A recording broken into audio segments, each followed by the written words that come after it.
Welcome to the Tech Egg. Don't get scrambled. Enjoy the video.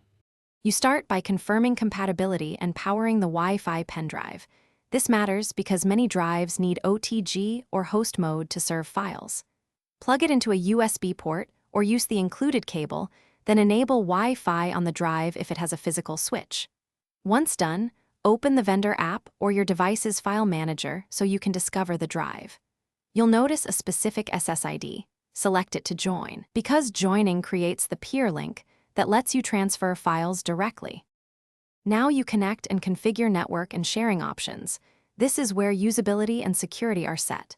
If the pen drive offers AP mode, join its SSID and enter the default password, then change that password immediately. Alternatively, set client mode to attach the drive to your home router so multiple devices access it. Next, open the app to create shared folders, adjust permissions, and set static IP if you need stable mapping. This lets you browse and copy files reliably across devices. Finish by transferring files and properly finishing the session so data isn't corrupted.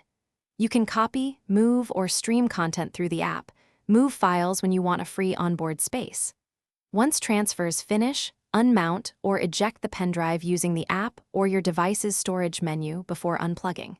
If you cannot see the drive, reboot your phone and the pen drive, check Wi-Fi channel conflicts, and reset network settings on the drive as a single troubleshooting tip to restore visibility and connectivity. Thanks for watching. Consider subscribing if I helped unscramble your problems.